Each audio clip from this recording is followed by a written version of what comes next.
शिक्षा सबैको लागि जरुरी छ। अझ अहिलेको समयमा शिक्षाको माध्यमबाट विभिन्न विषयहरूमा ज्ञानार्जन गरेको छैन, तालिम लिएको छैन भने त लाटोले केरा हेरेको जस्तो हुनुपर्ने स्थिति छ। भनौँ भने शिक्षाको अभावमा लघुताभास हुने स्थिति आइसक्यो भनिदिए हुन्छ। अर्को कुरा, व्यक्ति, समाज, राष्ट्र र शिक्षाको अन्योन्याश्रित सम्बन्ध छ।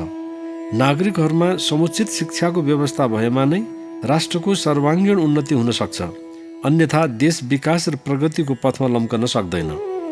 जुन देशमा नागरिकहरूका लागि शिक्षाको उचित व्यवस्था भएको छ र नागरिकहरू सुशिक्षित हुन्छन्, त्यस राष्ट्रको विकासमा अवरोधहरूको अभाव हुन्छ। शिक्षा भौतिक र आध्यात्मिक गरी दुई किसिमका हुन्छन्। भौतिक शिक्षाले सांसारिक वस्तुहरूको परिप्राप्ति तथा सुख भोग आर्जन गरी त्यसमा रम्न सिकाउँछ, जबकि आध्यात्मिक शिक्षाले प्रेम, सद्भाव, आत्मीयता जस्ता मानवीय गुणहरूको उद्दीपनमा मद्दत पुर्याउँछ। यसैले दुवै किसिमको शिक्षालाई समानुपातिक ढङ्गले सँगसँगै लग्न सकियो भने त्यसले व्यक्ति, समाज, राष्ट्र र विश्वकै हित सम्वर्धन गर्ने हुन्छ। अन्यथा धेरै कुराहरूलाई तिलाञ्जली दिनुपर्ने स्थिति पनि आउन सक्छ। अहिलेको शिक्षामा जताततै भौतिकतालाई बढाउने किसिमले प्रोत्साहन दिइएको पाइन्छ। शिक्षाको मूलमा हुनुपर्ने मूलभूत गुणहरू दया, माया, अहिंसा, करुणा, सद्भाव, समरसता, आत्मीयता जस्ता विशेषताहरू ओझेलमा पर्दै गएको सबैले अनुभव गरेको हुनुपर्छ। अहिलेको विश्वमा कस्तो किसिमको शिक्षालाई प्रोत्साहन दिने भन्ने विषयमा मानिसमा अलमल पनि छ, जसको कारण अनेक खोज तथा अनुसन्धान भइरहेका छन्। कहीँ भौतिकतालाई प्रश्रय दिएको पाइन्छ भने कहीँ आध्यात्मिकतालाई जोड दिनुपर्ने आवाजहरू बुलन्द भएको पनि देखिन्छ। आध्यात्मिकताको नाउँमा साम्प्रदायिकता र अन्धविश्वास बढाउने खालका शिक्षाले कहीँ कहीँ प्रोत्साहन पाइरहेको पनि नदेखिने होइन। तर समग्रमा भन्नुपर्दा साम्प्रदायिकतालाई बढाउने, मानिस बीच भेद ल्याउने र बढाउने शिक्षा खतरनाक हुन्छ। यस्तो शिक्षाले समष्टिको हित गर्न सक्दैन। उदारता, विशालता, व्यापकता, सहिष्णुता, आत्मीयता, समझदारी जस्ता गुणहरू शिक्षामा हुन सकेन र शिक्षाले ती विषयहरूलाई प्रोत्साहित तुल्याउन सकेन भने सम्झे हुन्छ त्यस्तो शिक्षाले समयको बर्बादी मात्रै हुन्छ।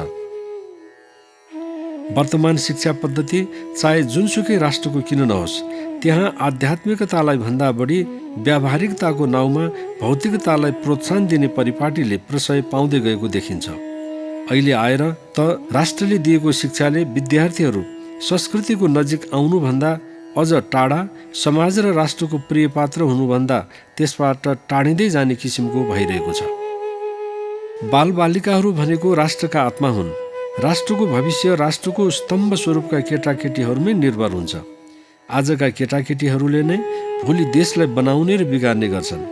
यसैले केटाकेटीहरूलाई दिइने शिक्षा उपयुक्त र युगान्तकारी हुनुपर्छ। वर्तमान शिक्षामाथि चारैतिरबाट आक्रोश पोखिने गरेको जताततै देख्छौँ, सुन्छौँ।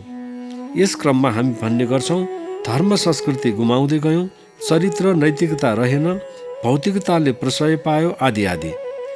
मानिसको अमूल्य निधि भनेको उसको चरित्र हो। चरित्र निर्माण भन्ने कुरो सजिलो छैन। धन सम्पत्ति त आर्जन गर्न सकिन्छ, तर चरित्र भन्ने कुरा त्यसरी सजिलै आर्जन गर्न सकिने कुरा होइन। चरित्रप्रतिको उदासीनता वर्तमान शिक्षामा देखिएको ज्यादै ठुलो कमजोरी हो। पहिले भन्ने गरिएको इज्जत खानदान, कुल, धन सम्पत्तिमा होइन, इज्जतमा आधारित थियो। इज्जत गुणवत्तामा आधारित थियो। आजकल त्यसको ठाउँ धन सम्पत्तिले लिँदैछ, जुन एकदमै गलत छ। पहिले केटाकेटीलाई शिक्षारम्भ गराउँदा सत्य बोल, धर्म गर, स्वाध्यायमा रमाऊ, काम क्रोधलाई जित भनेर सिकाइन्थ्यो। सत्यभन्दा ठुलो धर्म अर्को कुनै छँदै छैन। यसैले सत्यलाई त्यत्रो महत्त्व दिएको थियो। उनीहरू त्यसलाई कण्ठ मात्र गर्ने नभई व्यवहारमा पनि उतार्न प्रयास गर्थे र जीवनभर त्यसलाई आत्मसात गर्थे। साँच्चै भन्ने हो भने पौरस्त्य संस्कृतिमा आध्यात्मिक शिक्षाको सुरुवात यसै गरी हुन्थ्यो। केटाकेटीदेखि नै सदाचार र भगवत विश्वासको बीज बालबालिकामा अङ्कुरित, पल्लवित र पुष्पित हुन थाल्थ्यो। यस्ता उच्च कोटिका ज्ञान हृदयमा भरिदिने काम आमा बाबु र गुरुहरूले गरिदिन्थे। उनीहरूको आचरणको बालबालिकाहरूमा गहिरो प्रभाव पर्दछ। अझ त्यसमा पनि आमा नै हरेक बालबालिकाको पहिलो गुरु हुन्। आमा शिक्षित, सुशिक्षित, ज्ञानवान, विचारवान, चरित्रवान भइन् भने सन्तानहरूको संस्कार चालचलन नै दिव्य बन्छ। यस्तै उच्च गुणहरूले विभूषित एवं ओतप्रोत भएका केटाकेटीहरूबाटै राष्ट्रको भविष्य उज्जवल हुन पुग्छ। आज हामी सर्वत्र यस कार्यमा चुक्दै गइरहेका छौँ जस्तो लाग्छ। नारीलाई भोग र भोग्याको रूपमा चित्रित गर्ने कार्य जसरी विश्वव्यापी बन्दै गएको छ, त्यसले नारीमाथि हिंसा, बलात्कारलाई बढाउँदै मानिस कतिसम्म पशुतामा उत्रन सक्छ भन्ने कुरालाई देखाइरहेको छ, जुन मानव सभ्यताकै लागि कालो दाग बन्दै गइरहेको छ। नारी सेक्स चिन्तनको विश्वव्यापी विषयवस्तु बन्नु नै दुर्भाग्य हो। यसैमा संसारको सारा चिन्तनधारा आश्रित छ कि भन्ने जस्तो जसरी देखाइँदै बढाइँदैछ, त्यो आजको सभ्यताको सङ्कीर्ण भौतिक चिन्तनको प्रतिफल हो। दुःखका साथ भन्नुपर्छ कि हाम्रो शिक्षा न यताको न उताको जस्तो हुन गई राष्ट्रिय भावनाहीन जडवादी नागरिकहरू त कतै तयार पारिरहेका छैनौँ, सोच्ने बेला आएको छ। सरकारी विद्यालय कलेजमा पढ्ने धेरैजसो विद्यार्थीहरू राजनीतिमा लाग्ने, सडकमा अवरोध गर्ने, ढुङ्गा हान्ने, टायर बाल्ने जस्ता कार्य विश्वव्यापी समस्याको विषय बनेको देख्दा तथा शिक्षा नीति, विद्यालय र कलेजको अवस्था देख्दा अति दुःख लाग्छ। विद्यालय, कलेज, विश्वविद्यालयमा भर्ना भएपछि गए पनि हुने, नगए पनि हुने, एकपटक भर्ना भइदिएपछि पुगिहाल्यो भन्ने जस्तो अवस्था जुन बढ्दै गइरहेको छ, त्यो राष्ट्रको लागि अहितकारी छ। त्यत्रो खर्च धुन्धुकारी नागरिक पैदा गर्न त सहयोगी भइरहेको छैन, विचार गर्ने बेला आइसकेको छ। धर्म, अध्यात्म, इतिहासका महान व्यक्तिहरू हाम्रो आदर्श हुने गरेकोमा अहिले त्यसको विपरीत जे जस्तो चरित्र भएका हुन्, सिनेमाका नायक नायिकाहरू केटाकेटी वा विद्यार्थीका आदर्श बन्न गएका छन्, जुन अत्यन्त दुःखदायी छ। गलत आदर्शले असल चरित्र भएका पुस्ता तयार हुन्छ भन्नेमा कति विश्वस्त हुन सकिएला। शिक्षाको उद्देश्य नागरिकको चरित्र निर्माण गर्दै सुकर्मको माध्यमबाट सच्चा ज्ञानको प्राप्तिमा निरन्तर लाग्दै व्यवहारोपयोगी जीवनयापन गर्न समर्थ तुल्याउने हुनुपर्छ। हामीले दिने शिक्षाले व्यक्तिको चारित्रिक, नैतिक उन्नति हुँदै गई आत्मनिर्भर बनी समाज र राष्ट्रको शान्ति, समुन्नति तथा हर तरहले राष्ट्रको गरिमा बढाउने काममा लागि अन्ततः आध्यात्मिकताको परिप्राप्तिमा समेत सहयोगी हुन सक्ने भएमा राष्ट्रको चातुर्दिक उन्नतिमा भर्थे गर्ने हुन्छ। कतिले सम्झन सक्छन् कि आध्यात्मिकता भनेको के? मानवीय गुणहरूले भरिपूर्ण सोच, विचार, चिन्तन र कार्य नै वास्तवमा भन्ने हो भने अर्को अर्थमा आध्यात्मिकता हो। आध्यात्मिकता भनेको कुनै निश्चित धर्मभन्दा टाढा रहेको जीवनलाई असल र सर्वोत्कृष्ट गुणहरूले देदीप्यमान बनाउन गरिने प्रयासको निरन्तरता हो। तपाईँ कुन धर्म मान्नुहुन्छ वा मान्नुहुन्न, त्यससँग के सरोकार? साँच्चै जीवनलाई सुन्दर, समाजलाई शान्तिपूर्ण र विश्वलाई गर्वलायक बनाउने हो भने यस्तो शिक्षाको रोशनी हरेक बालबालिकाहरूलाई दिनु जरुरी छ, जसबाट उनीहरू शब्दको प्रयोगमा सतर्क हुन्।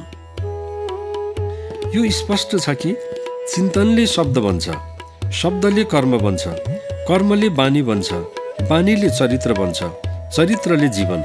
जस्तो जीवन बने पनि के मतलब भन्ने हो भने शिक्षामा जस्तो सुकै होस् चिन्तन नगरे हुन्छ। होइन भने त विचार गर्नै पर्छ, कस्तो व्यक्ति तयार पार्ने, कस्तो समाज बनाउने, कस्तो राष्ट्र र विश्वको सिर्जना गर्ने।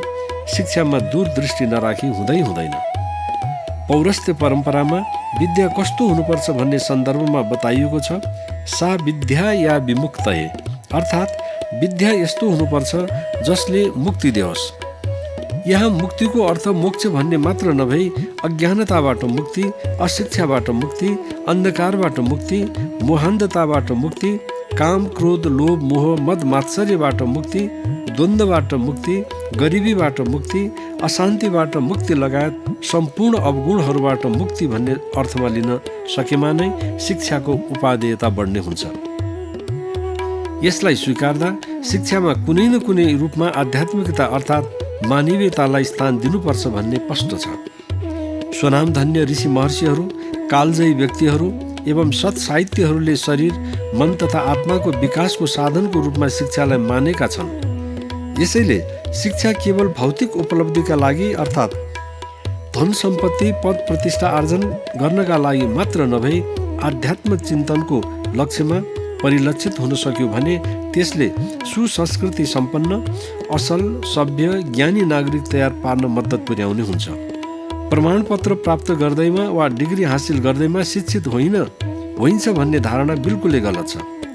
वास्तविक शिक्षित व्यक्ति त त्यो हो जसले आमा, बाबु, गुरु, अतिथि, मान्यजनप्रति श्रद्धा सम्मान गर्छ तथा आफूभन्दा सानाहरूप्रति स्नेह राख्दछ।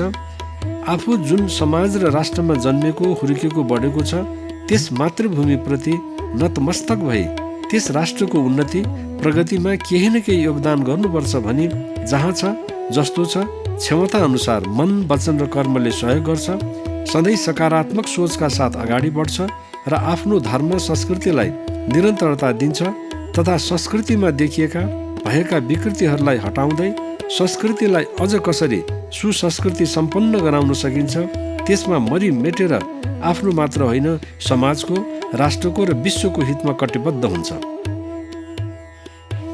यसो भएमा नै व्यक्ति, समाज, राष्ट्र र विश्वकै हित हुन्छ। यो काम तबसम्म असम्भव हुन्छ जबसम्म हामीले हाम्रो शिक्षालाई अध्यात्ममा किम्बा मानवीय शिक्षामा प्रश्रय दिँदैनौँ। आजको शिक्षामा बाह्य विषयलाई प्रशस्त जोड दिएको छ, जबकि आन्तरिक शिक्षालाई त्यति विधि महत्त्व दिएको छैन। मानिसभित्र रहेको मनुष्यतालाई उजी ल्याउन बाह्य शिक्षा वा ज्ञानले मात्र पुग्दैन भन्ने कुरा मननीय छ।